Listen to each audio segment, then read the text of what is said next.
제가 왔을 때가. 네. 건축하면은 한 번 더 와주세요 그랬는데 이렇게 오래 걸릴 줄 몰랐네요. 예, 오늘 말씀 제목은 풍기도인데요. 기도할 때 저 기도자가 우리가 하는 그런 기도는 아니죠. 도자가 길도자가 됩니다.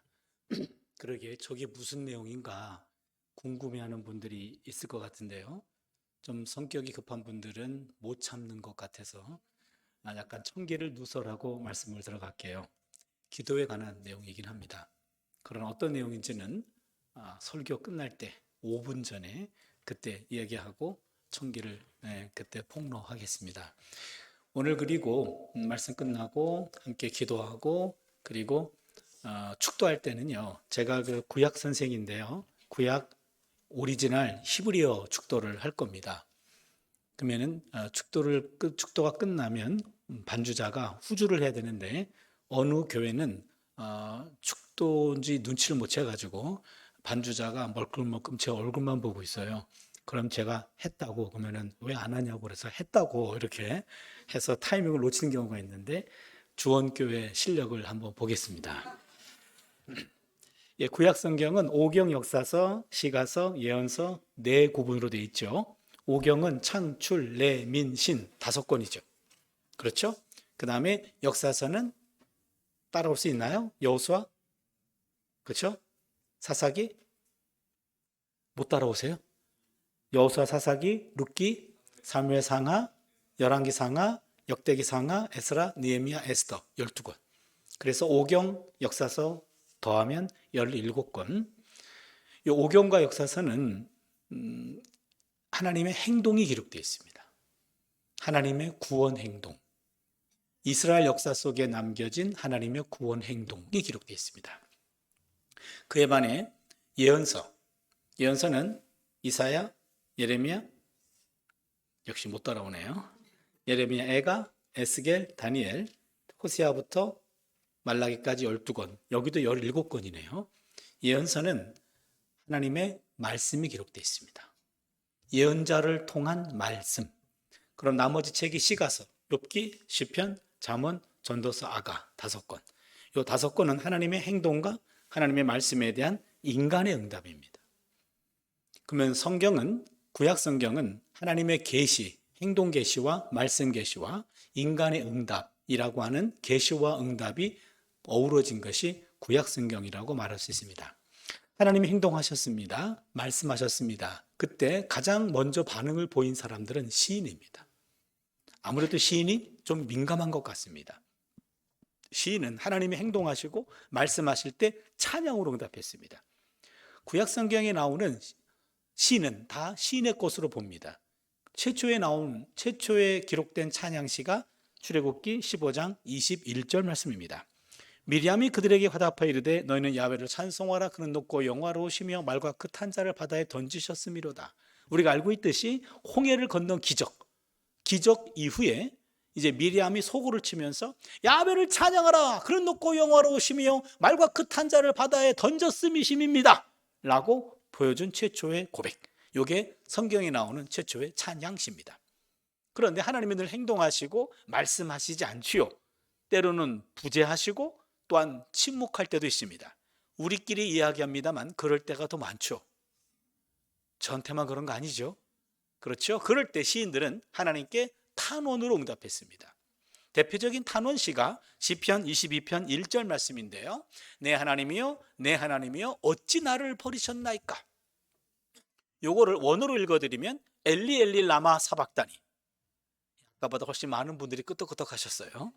원어에 강하시군요. 엘리 엘리 라마 사박단이란 말은 엘리 엘리 나의 하나님 라마 어찌하여 사박단이 버리셨습니까? 예수님께서 십자가상에서 남겼던 7가지 한 말씀 가운데 하나, 그게 엘리 엘리 라마 사박단이 그 십자가의 고통 속에서 고통을 인고하면서 참아내면서 묵상했던 말씀이 바로 시편 22편 1절 탄원시입니다.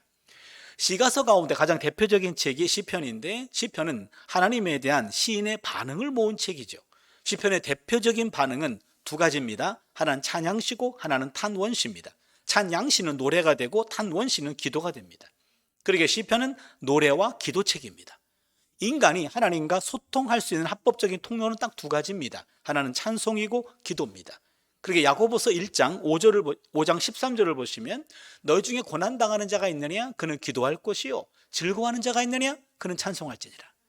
고난당할 때는 기도하고 즐거워할 때는 찬송하는 것, 이 두 가지가 하나님과 소통하는 유일한 합법적인 통로입니다. 오늘 우리가 함께 읽은 13편, 이건 대표적인 탄원시입니다.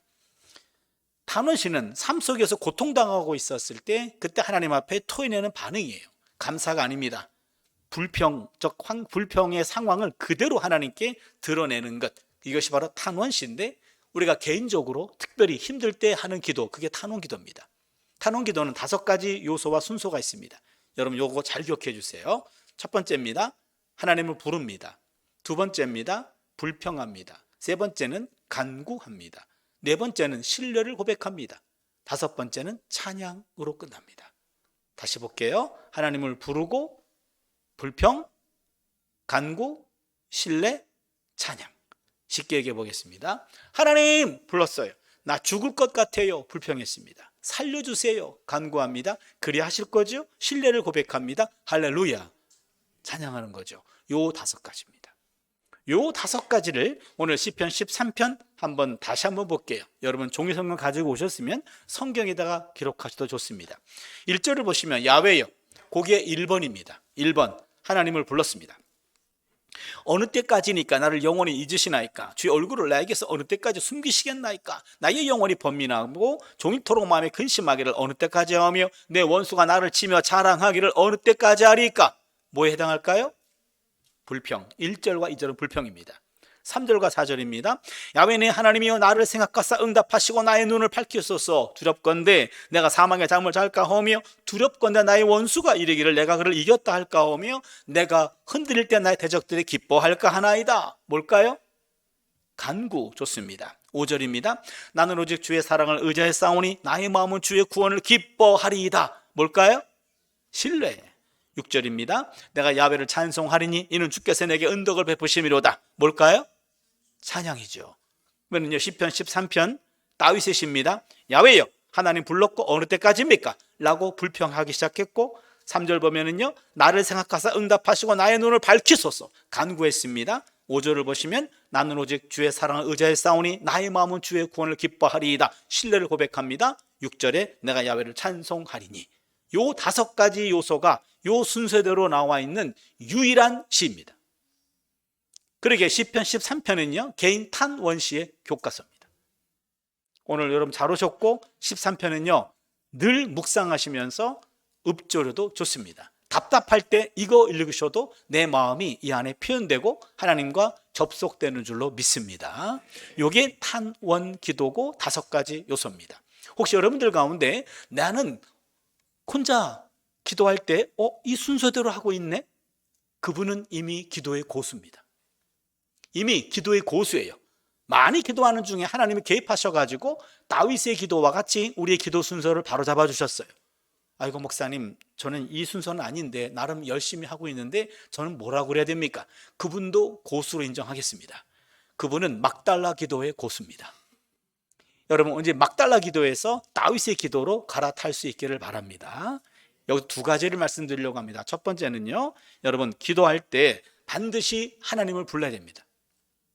어떤 분은 급한 나머지 하나님 안 부르고 본론으로 들어갑니다. 어느 때까지입니까?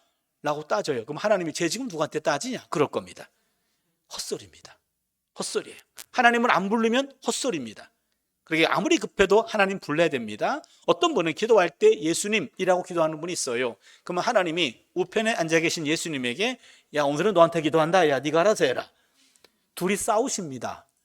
여러분 그러시면 아니 됩니다. 예수님께 기도하면 하나님과 예수님 다투십니다. 기도는 하나님에게 예수님의 이름으로 성령의 도움으로 합니다. 물론 우리의 기도를 삼위 하나님 다 듣고 보고 계십니다. 그러나 삼위 하나님이 기능이 구분되어 있단 말이죠. 기도를 듣고 응답하시는 분은 하나님, 예수님은 중재해 주시는 분, 성령님은 도와주시는 분이에요.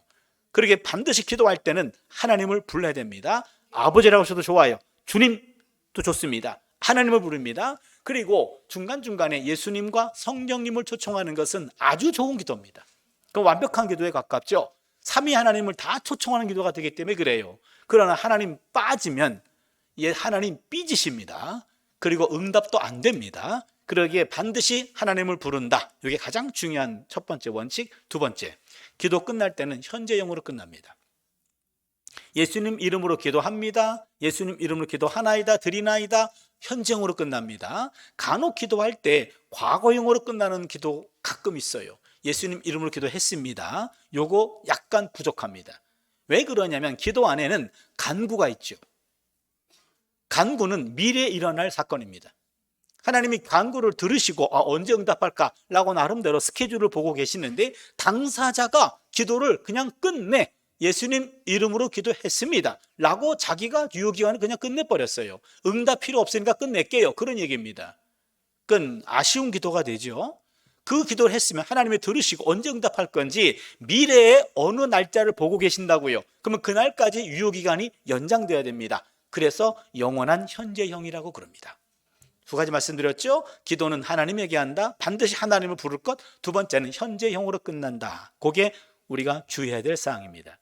여러분, 불평은 사실 오늘 13편은 불평기도라고 말할 수 있는데, 불평은 사람에게 하는 것이 아니라 하나님 앞에 풀어놓아야 됩니다.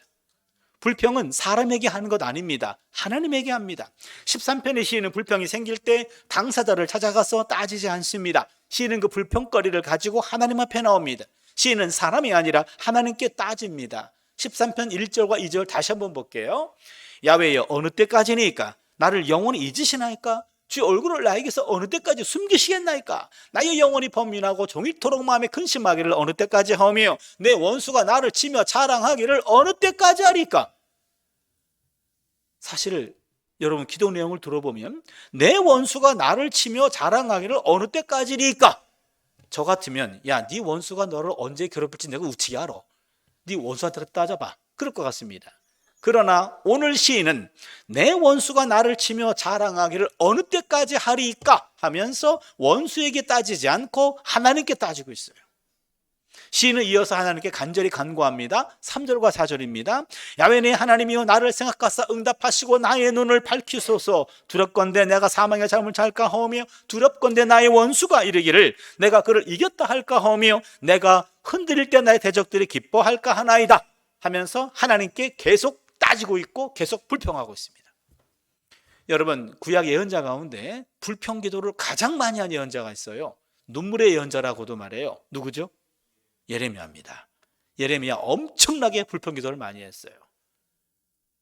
왜 예레미야가 그렇게 불평이 많았을까? 여러분, 예레미야 결혼했나요? 안 했나요? 남의 애정사에 관심 없나요? 예레미야 결혼했어요? 안 했어요? 예? 별로 관심이 없으시군요.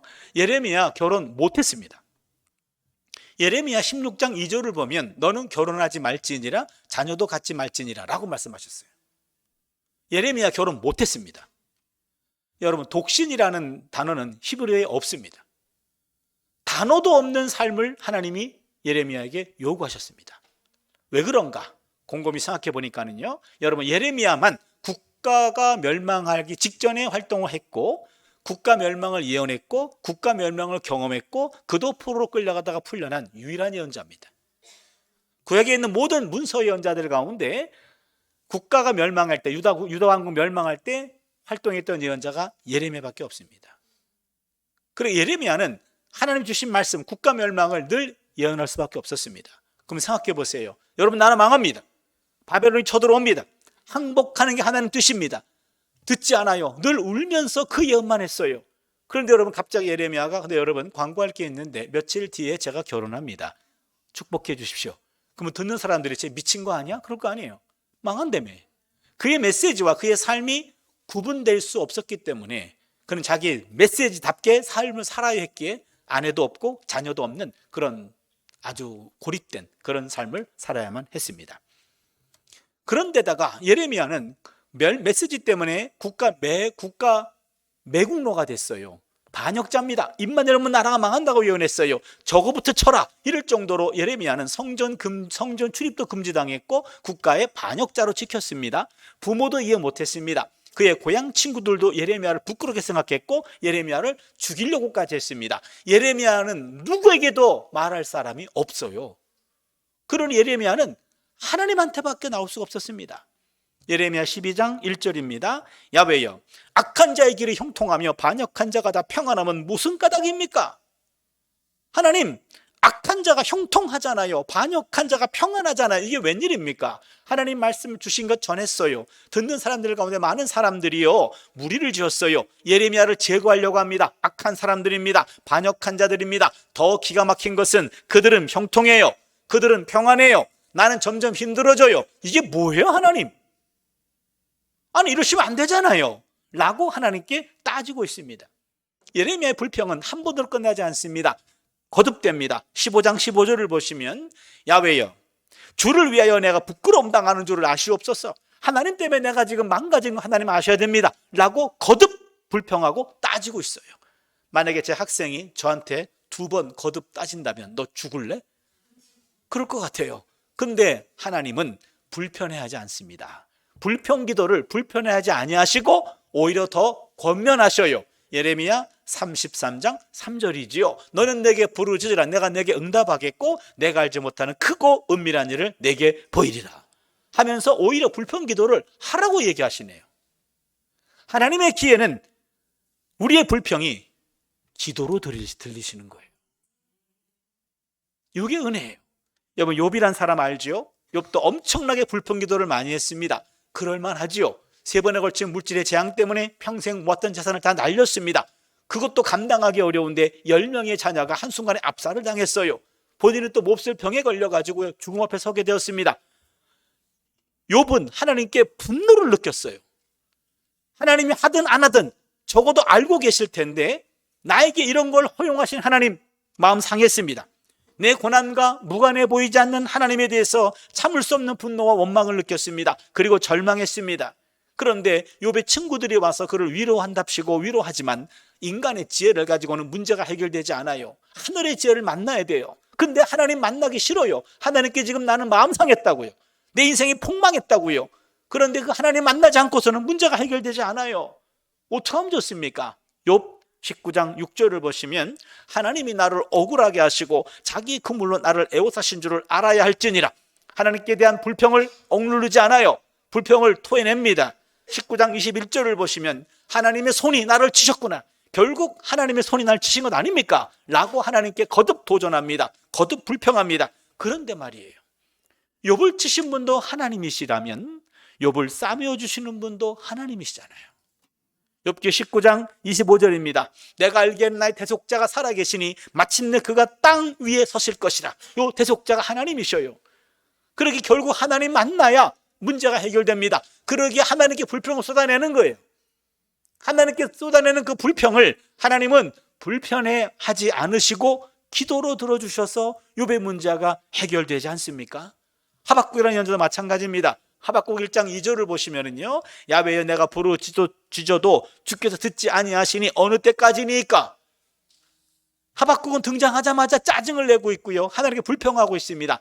그렇다면요, 여러분, 구약 성경에 나오는 신앙의 거장들 13편의 다윗도 그랬습니다. 예레미야도 그랬습니다. 욥도 그랬습니다. 하박국도 그랬습니다. 하나같이 불평을 사람들에게 쏟아붓지 않았고 하나님께 토해냈습니다. 불평은 사람에게 하는 게 아닙니다. 불평은 하나님에게 하는 겁니다. 불평과 불만이 치밀어 오를 때, 여러분, 불평과 불만이 사람들을 향하면 분자가 됩니다. 불평 분자가 돼요. 불만 분자가 됩니다. 그러나 똑같은 불평과 불만이 하나님을 향하면 기도가 됩니다. 이게 은혜예요. 불평은 기도의 상위에 올려놓아야 됩니다. 따라서 불평은 단순한 골칫거리가 아닙니다. 불평은 알고 보면 기도거리입니다. 불평이 치밀어 오를 때 오늘 누구든지 만나기만 해 라고 사람 기다리지 마세요. 그 사람 무슨 죄입니까? 사람 기다리지 마시고요, 본인이 하나님을 찾아가셔요. 그리고 내 안에 있는 불평과 불만을 하나님께 다 토해내는 겁니다. 하나님은 그것을 기도로 들으시는 줄로 믿습니다. 불평이 기도로 채워지면 어느 순간 감사와 찬양으로 바뀝니다. 이게 또 은혜입니다. 13편의 시인은 하나님 앞에서 불평과 간구의 기도를 통해서 13편 1절, 1, 2절 불평이었고 3, 4절 간구였습니다. 갑자기 5절에서 신뢰를 고백하게 되고 6절에서 찬양이 흘러나왔습니다. 이 갑자기 마음이 한순간에 바뀌는 걸 경험합니다. 13편 5절을 보시면 나는 오직 주의 사랑을 의지하여 싸우니 나의 마음은 주의 구원을 기뻐하리이다.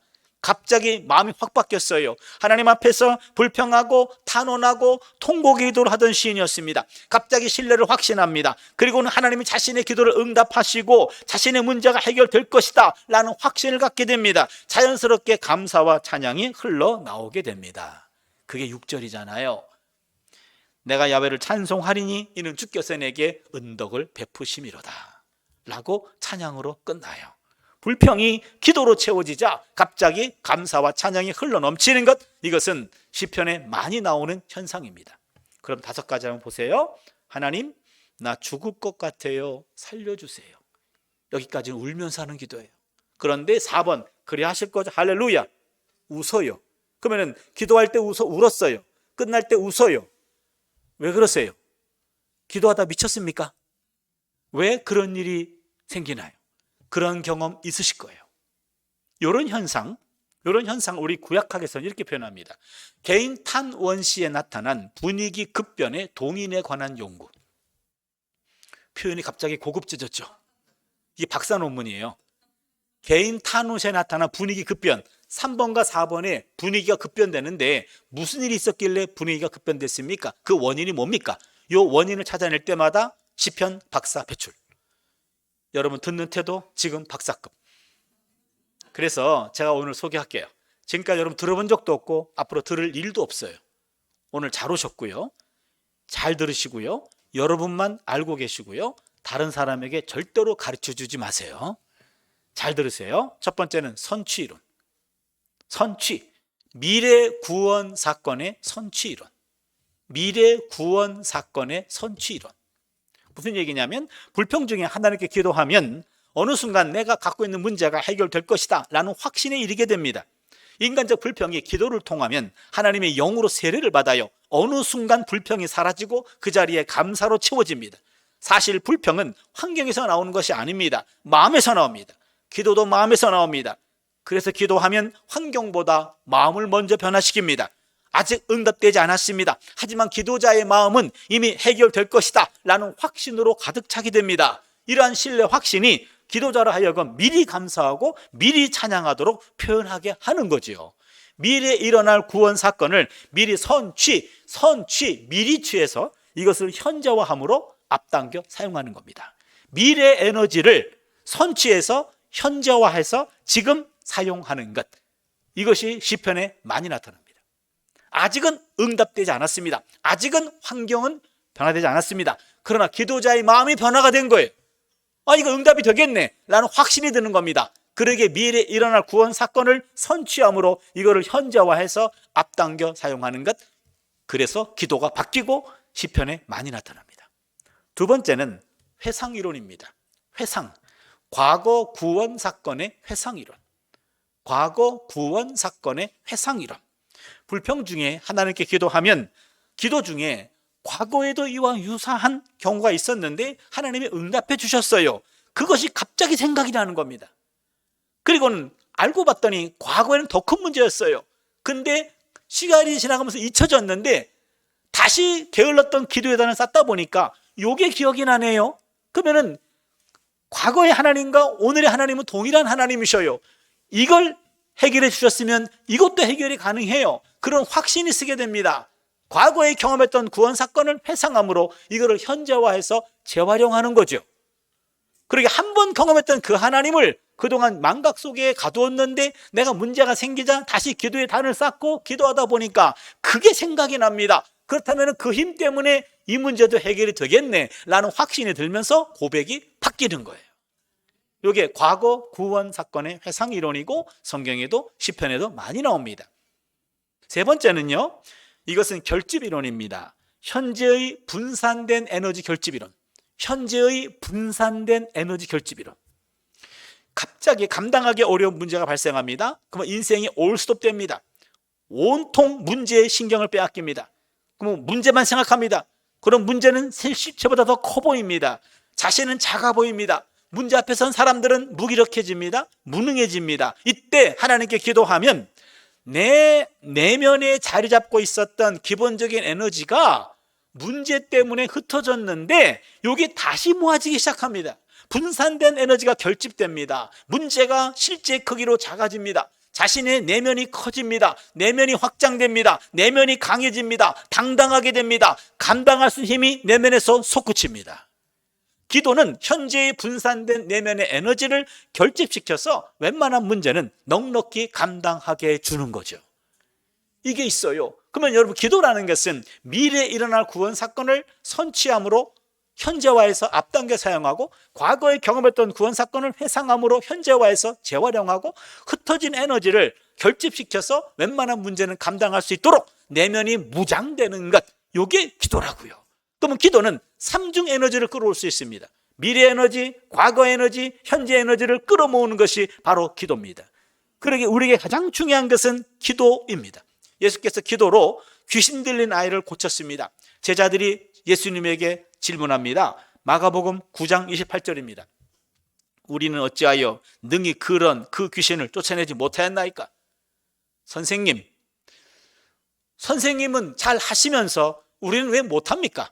우리한테 안 가르치고도 있습니까? 라고 지금 짜증내며 따지는 거예요. 그때 예수님이 이렇게 말씀하십니다. 9장 29절입니다. 기도 외에 다른 것으로는 이런 종류가 나갈 수 없느니라. 다른 능력 없어. 기도 외에 다른 것으로는 이런 종류가 나갈 수 없어. 그래서 어떤 뉘앙스가 담겨 있습니까? 내가 안 가르친 것 아니고 너희들이 못 배웠어. 내가 안 가르치지 않았어. 너희들이 못 배웠어. 제자들이 놓친 게 있습니다. 누가복음 22장 39절을 보시면요, 예수께서 나가서 습관을 따라 감람산에 가시매. 저는 저기 습관이란 단어가 확 들어왔어요. 습관을 따라 산에 가셨습니다. 41절을 보시면은요, 그들을 무릎을 꿇고 기도하여. 여기 기도란 단어가 나왔어요. 무릎을 꿇고 기도하며. 그럼 무슨 얘기입니까? 예수님께서는요, 습관을 따라 감람산에 가셔서 기도하셨다, 그런 얘기죠. 요 기도하는 습관, 제자들은 감람산까지 따라갔습니다. 그러나 먼 발쳐서 예수님을 봤고요, 기도하는 예수님을 놓친 거예요. 본인도 기도했어야만 했는데 기도를 구경만 한 겁니다. 그러다 보니까 기도의 능력이 그에게 없습니다. 여러분, 이게 중요합니다. 기도 외에 다른 능력이 없다고 얘기했습니다. 바로 기도는 내가 그냥 듣고 아는 것이 아니라 내가 기도해야 돼요. 예수님이 습관을 따라 기도하셨습니다. 예수님도 기도 습관이 있었어요. 습관이 영성이에요. 저는 언제부터 그런 기도를 가끔씩 합니다. 제 마지막 호흡이 건너가는 순간, 하나님 앞에 가는 순간, 그 순간만큼은요, 의식과 무의식을 넘나들겠죠. 내 몸을 내가 컨트롤할 수 없습니다. 그럴 때 내 마지막 호흡이 하나님 호흡을 걷어가는 순간이 올 겁니다. 마지막 호흡을 걷어가는 순간 내가 마지막 말을 할 수 있다면 그때 하나님을 찬양하고 기도하게 해 주시옵소서. 그겁니다. 내 마지막 호흡이 하나님을 찬양하고 기도하게 해 주십시오. 여러분, 이게 믿음대로 되지 않아요. 이거는요, 내 평소 가장 많이 하는 행동을 그때 반복할 겁니다. 그러게 시편 150편 6절입니다. 맨 마지막 절이죠. 호흡이 있는 자마다 야훼를 찬양할지어다. 할렐루야. 내 마지막 호흡이 하나님을 찬양하거나 하나님께 기도로 쓸 수 있다면 그 인생은 복된 인생 아닐까요? 여러분, 그러기 위해서는요, 내 몸이 기도를 기억해야 돼요. 내 몸이 기도를 기억해야 됩니다. 저는 이것을 몸 기도라고 말합니다. 내 몸이 기도를 기억해야 돼요. 그럼 어떻게 해야 됩니까? 이 몸이 기도를 기억하려면 반복적이어야 되고 습관적이어야 됩니다. 반복된 그 습관적인 행동들이 근력을 만들어요.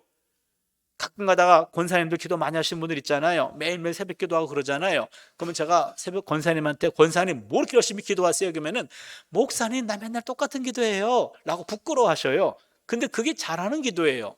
기도가 매일매일 바뀌면 하나님도 헷갈려요. 그냥 녹음기 틀어놓은 것 같이 그냥 줄줄줄 나오는 기도가 있을 거예요. 그게 몸 기도입니다. 내 의식을 넘어서서 몸이 기도를 기억하고 있는 거예요. 반복된 행동은 근력을 만듭니다. 여러분, 근육이 기억하는 딱 그만큼이 그 사람 신앙이에요. 내 몸의 근육이 기억해야 됩니다. 몸의 기억은 머리 기억보다 오래 갑니다. 또 앞섭니다. 내가 알고 느끼는 정도가 아니라 내 몸의 수준, 내 몸의 근육이 기억하는 그 신앙 수준이 바로 진짜 내 신앙입니다. 지식과 감정은 내 신앙 아니에요. 성경을 몇 번 읽었다, 그거 내 신앙 아닙니다. 그냥 지식입니다. 내 감정이요, 감정에 속아서는 안 돼요. 어느 순간 나는 감정이 복받쳐가지고 내가 은혜를 경험하는 것 같아요. 그러나 시간이 지나가면 감정은 또 사라집니다. 신앙과 지식과 감정은 내 신앙 아닙니다. 몸에 새겨진 것이 내 신앙이에요. 그렇기 때문에 몸 기도가 필요합니다. 내 몸이 기도를 기억할 때까지 프랙티스 기도를 반복하고 습관적으로 하는 겁니다. 저는 모태신앙인이고요. 평생 예수를 믿고 그다음에 목사로서 목사님들을 연장 교육하거나 그리고 전도사님들을 목사로 교육하거나 이런 일을 평생 하고 있는데요. 언제부터 기도에 대한 답답한 마음을 좀 갖게 됐어요. 그래서 하나님한테 하나님 저에게 기도하는 법을 가르쳐 주세요 라고 기도를 하기 시작했어요. 우리 제자들한테 그런 얘기 했더니 제자들이 아니 선생님이 그렇게 얘기하시면 아니 되옵니다 그러는데 제 정직한 고백이었어요. 그래서 여러 책을 보고 구약의 기도라는 과목으로 박사과정에 세미나도 하고 해서 많이 배웠는데요. 그런데 여전히 갈증이 해소가 되지 않아요. 누구한테도 물어볼 수가 없어요. 누구한테도 이제는 뭐 전문학자, 전문 목회자, 영성가들 책을 다 찾아봐가지고 꼼꼼히 읽어봐도 아직도 해소가 되지 않아요. 그래서 제가 결단을 했어요. 하나님께 직접 물어보자. 그래서 저는 새벽 기도는 못 나가요. 새벽 한두 시까지 성경책을 연구하는 게 제 일상이기 때문에 새벽에는 침대 속에서 입신하고 있어요. 그러니 우리 친구 목사들은 평생 새벽 기도 하니까 맨날 저한테 와가지고 좀 뭐라 그러죠. 너는 같은 목사인데 새벽에 그렇게 자빠져 잠만 자면 넌 언제 기도하니 그래요. 그럼 제가 그러거든요. 야, 기도는 영혼의 호흡이잖아. 넌 영혼의 호흡을 새벽에만 하니? 난 24시간 호흡하고 있어. 그게 기도라고 하면 24시간 기도하는 거라고 해도 틀린 말은 아니겠지. 요따우로 위기는 모면합니다만 그렇게 말하는 사람 치고 기도하는 사람 못 봤어요. 제가 기도 그랬거든요. 답답해가지고 결단을 했어요. 교회 옆으로 이사를 가자. 교회 옆으로 이사를 가자. 그래서 가족이 다니는 교회 옆으로 이사를 갔어요. 그리고는 학교에서 퇴근하면 교회로 출근. 매일 밤 교회에서 기도하고 완전 집으로 퇴근. 그게 2015년 3월 1일부터 시작했어요. 그럼 10년 넘어가는 것 같아요. 우리 교회도 이렇게 4줄이 돼 있던데 여기서 두 번째 줄 맨 뒷좌석은 우리 담임 목사님 사모님이 기도하시더라고요. 남의 나발에는 침범하지 않기로 했어요. 그 앞자리를 찜해가지고 거기서 기도합니다. 월요일부터 금요일까지 기도해요. 8시에도 가고 9시도 가고 10시도 가고 11시도 가고 때로는 12시도 갈 때가 있어요. 매일매일 갑니다. 월요일부터 금요일, 토요일은 안식일이라 쉽니다. 주일은 주일이라 쉽니다. 일주일 5일 근무예요. 그래서 월요일부터 목요일까지 한 30분 정도 매일매일 기도하고 금요일은 한 1시간 정도 기도할 수 있더라고요. 그래서 제가 잠정적인 결론입니다. 기도는 대화라기보다는 사귐인 것 같아요. 하나님과 사귀는 겁니다. 하나님과 교제하는 거예요. 그래서 그냥 그날 있었던 모든 일들을 내 감정까지 하나님께 다 이야기합니다. 오늘은 수업이 어땠고 오늘은 어떤 학생이 들어왔는데 대학원 수업인데 목회자가 되려고 들어오신 분인데 나이도 좀 지긋이 있고 근데 인상도 그렇고 태도도 그렇고 그 사람의 지적 수준도 그렇고 목사가 되면 안 될 것 같아요. 내가 퇴학시키면 나한테 화가 미칠 것 같아서 하나님 저 학생 알아서 자퇴하게 해주십시오. 뭐 그런 기도도 몇 년에 한 번씩은 해요. 뭐 교수 회의를 했는데 어느 교수가 나에게 공격적으로 늘 좀 기분 나쁘게 말을 하는데 왜 끝나고 나면 왜 되받아칠 말이 그때 생각나는지. 하나님 다음에 그런 일이 있으면 늦게 생각나게 하지 마시고 그 순간 멋지게 되받아칠 수 있도록 요거를 좀 빨리 생각나게 해주세요. 그런 기도 하든지 아니면 그분을 내가 완전히 품어내든지 속상하지 않고 아니면 그 인간 입을 막아주든지 아니면 둘 중에 하나 그냥 자퇴하든지 뭐 이런 기도도 가끔씩은 해요. 그러니까 오늘 일어난 모든 일들을 하나님께 다 이야기합니다. 감정까지. 그리고는 중보에 들어가죠. 그럼 가장 중요한 아내를 위해서 기도하고, 두 딸들 위해 기도하고, 양가 어머님들 위해 기도하고, 그리고 제게 기도 부탁한 사람들이 있어요. 그분들 위해 기도하고, 그 다음에는 또 하나님이 끼워주는 기도가 있어. 갑자기 생각나게 하셔. 그럼 그분을 위해 기도하고, 그러고 나서는 내일 일을 또 하나님께 플랜을 말씀을 드려요. 그리고 끝나면 한 30분 정도 되는 것 같아요. 이게 10년 넘어가고 있는데요. 어느 경우는 몸살이 나가지고 조퇴를 합니다. 이제 몸 뻘뻘 흘리고 그래서 교회 올 수가 없어요. 근데 그날도 기다릴 것 같아, 하나님이. 그러면요, 그래 가자. 그리고 내 자리에 앉아 있어요. 그날은 그렇게 기도해요. 하나님, 오늘은 내가 와준 것만으로도 감사하시라고. 오늘은 나 말 한마디 못한다고. 오늘은 당신이 좀 말씀하시라고. 그리고 그냥 가만히 기다려요. 뭐라고 얘기하시는지.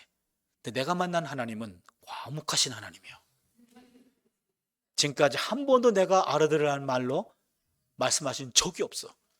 하나님이 하실 만한 언어 내가 많이 알아요. 히브리어, 아람어, 헬라어, 라틴어, 도고, 영어, 한국어 7개 국어를 거의 알아들어요. 한 단어 말도 알아들을 수 있어요. 근데 내가 만난 하나님은 한 단어도 내가 알아들을 말로 말씀하신 적이 없어요. 이걸 목사가 돼가지고 자랑이라고 했나? 저는 제 경우 그렇습니다. 그 누군가는 음성을 들었대요. 그럼 저는 반드시 물어봅니다. 어느 나라 말이었냐고. 한국말이었어? 헬라였어? 히브리였어? 반드시 물어봅니다. 그러나 잠정적인 것은 아마 하나님의 감동으로 응답하시는 것 같아요. 그런데 여러분 매일매일 기도할 때 매일매일 기도가 잘 되는 거 아니에요. 여러분 부부 사이가 매일 좋나요? 그것도 문제예요. 그렇잖아요. 그냥 매일매일 기도가 잘 되는 게 아니고 1년에 한두 차례 기도가 잘 될 때가 있어요. 그때는 말없이 그분이 내 안에 내가 그분의 안에 있는 걸 느낄 때가 있어요. 그런데요, 어느 경우에는 그날도 내가 몸이 아파서 전혀 말을 못할 때였어요. 그냥 자리에 앉아 있어요. 그런데 말이에요, 저는 성격이 좀 독특해서 그런지 왼쪽 두 번째, 맨 뒤에서 두 번째, 여기에서 120cm 고기가 제 기도하는 자리예요. 근데 어느 날 내 궁둥이 자국을 느꼈어. 몇 번 움직이다 보니까 궁둥이가 접속이 된 거예요. 톰 라이트라고 하는 유명한 신학학자가 있는데 이분이 이런 글을 남겼어요. 기도는 우리가 사는 세계와 하나님의 세계가 멀리 떨어져 있지 않다라는 신비로운 사실과 관련이 있다. 우리의 삶과 하나님의 삶은 동떨어진 것이 아니라 서로 꼭 들어맞도록 만들어졌다. 하나님의 실제는 하늘과 우리 실제인 땅은 서로 꼭 들어맞도록 돼 있다. 하늘과 땅이 만나는 요 자리가 기도하는 자리다. 하늘과 땅이 만나는 시간이 기도하는 시간이다. 이런 글을 썼어요, 그분이. 저는 이것을 몸으로 느낀 거예요. 제가 얘기했잖아요. 어느 순간 그 자리에 내 자국이 느껴져요. 몇 번 움직였더니 접속이 된 거예요. 내 몸이 전율을 느꼈어요. 하늘과 땅이 만난 겁니다. 그 순간만큼은 말없이 서로의 존재를 느껴요. 내가 그분 안에, 그분이 내 안에 서로 이신전심을 느끼는 거죠. 완전히 하나가 된 겁니다. 그게 요 순간이에요. 그 순간 되면요, 하늘의 땅의 것을 하늘로 올리고 하늘의 것을 땅으로 끌어다니는 순간, 요게 바로 기도하는 그 순간이죠. 하늘과 접속하는 순간입니다. 바로 요게 기도입니다. 여러분에게 도전하고 싶어요. 우리가 살 날이 얼마나 있는지 아무도 모릅니다. 아무도 모르지만 우리가 지금 해야 될 일은 분명해요. 기도하는 몸을 만드는 겁니다. 기도하는 그 자리를 정하시고요, 그 자리에 내 몸에 흔적이 남을 때까지, 그 자리가 내 몸의 흔적을 기억할 때까지, 내 몸이 그걸 기억할 때까지 프랙티스 해가지고요, 우리가 평생 해야 할 일은 바로 내 몸의 기도의 근력을 만드는 겁니다. 기도의 근력이 만들어진다면 기도 외에 이런 능력이 나갈 수 없어 라고 하는 예수님의 그 기도의 영성을 우리가 배우게 될 줄로 믿습니다. 이제 품기도 설명하고 말씀을 마치겠습니다. 류호준 교수님의 일상을 걷는 영성이란 책에 나오는 내용인데, 영국 BBC 공영방송 특집 다큐멘터리의 한 대목이에요. 일본 홋카이도 삿포로 지방, 일본은 감자같이 생겨가지고 오른쪽 맨 위가 홋카이도죠. 거기 도심이 바로 삿포로. 그 삿포로 지역의 산간 지역에 조그만 크리스찬 고등학교가 있습니다. 그 지역이 조금 낙후된 지역인 모양이에요. 그런데 여기에 서예를 가르치는 여자 선생님이 계셨어요. 그 학교 교훈이 하나님 사랑, 이웃 사랑입니다. 하나님 사랑과 이웃 사랑을 붓글씨만 가르치는 것이 아니라 몸소 실천하는 분이셨어요. 그러나 시험에 실패해서 낙방하여 어깨를 쭉 늘어뜨린 남학생들 어깨를 두드려주기도 하고, 가정 형편이 어려워서 눈물을 터뜨리는 여학생들은 안아주기도 하는 가슴 따뜻한 선생님이셨습니다. 많은 세월이 지났고 은퇴하셨습니다. 은퇴한 이후에 또 많은 세월이 지났습니다. 어느 추운 초봄, 마을 사람들은 그 선생님을 위해서 조촐한 행사를 준비했습니다. 선생님의 100세 생일 잔치입니다. 최근에 졸업한 젊은 제자부터 옛날에 졸업한 나이 많은 제자까지 다 모였습니다. 그리고 제자들이 풍금을 치면서 생일 축하 노래를 불렀어요. 100개 촛불을 도움받아가며 다 껐습니다. 처음부터 끝까지 모든 장면을 필름에 담고 있었던 영국 BBC 기자가 그때 마이크를 갖다 대요. 선생님, 지나간 100년의 세월 참으로 기나긴 세월인데 지나간 세월을 글씨로 남기면 어떻게 남기겠습니까? 그때 세 글자를 남겼어요. 이쯤 되면 눈치를 채야 돼요. 오늘 설교 제목은 풍기도인데 선생님이 남긴 글자는 풍독이었어요.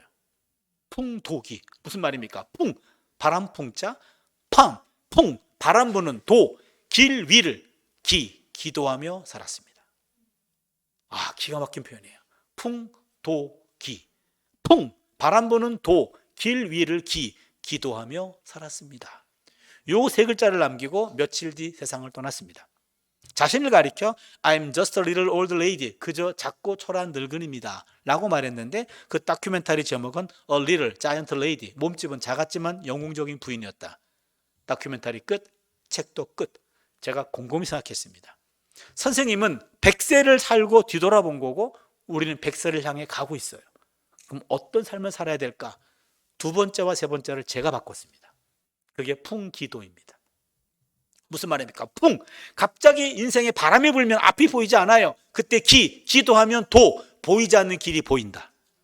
이게 풍기도입니다. 바람 없는 인생 없어요. 직장 바람 불어요. 사업 바람 붑니다. 인간관계 바람 불어요. 가정에도 바람 붑니다. 부부관계도 바람이 불어요. 자녀 바람이 불어요. 건강 바람 불어요. 바람 없는 인생 한 사람도 없습니다. 바람이 거세지면 앞이 보이지 않아요. 그때 여러분, 앞이 보이지 않을 때 기도하면 보이지 않는 길도 보이게 될 줄로 믿습니다. 갑자기 바람이 불어 길이 막혀버립니다. 그때 기도하시면 막힌 길도 뚫리게 될 줄로 믿습니다. 갑자기 바람 불어 길이 없어져요. 그때 기도하시면 없는 길도 생기게 될 줄로 믿습니다. 기억하세요. 풍기도 무슨 말입니까? 기도는 길을 만들어요. 기도는 길을 만듭니다. 중요한 것은 풍기도인데 요 내 몸이 기도를 기억하는 몸으로 만드는 거예요. 이건 지식이 아닙니다. 이건 앞으로 수행해야 돼요. 앞으로 살아야 됩니다. 여러분 도전하고 싶어요. 기도하는 자리를 정하시고요. 그 자리에 매일매일 오셔서 5분도 좋아요. 1분도 좋아요. 하다 보면 기도 내 몸의 근력만큼 시간을 하나님이 조절해 줄 겁니다. 거기 오셔서 매일매일 하나님과 교제하세요. 하나님과 사귀세요. 그 사귐이 근력을 만듭니다. 기도의 근력을 만들어요. 바람 없는 인생 없어요. 어떤 바람 불어와도 내 몸에 기도의 근력만 만들어진다면 감당할 줄로 믿습니다. 길이 생길 줄로 믿습니다. 중요한 것은 내 몸이 기도를 기억할 때까지 여러분 몸 기도, 풍기도의 영성을 몸으로 새기는 그러한 삶이 될 수 있기를 주님의 이름으로 축원합니다. 모두 일어나셔서요, 우리 함께 찬양 드리겠습니다.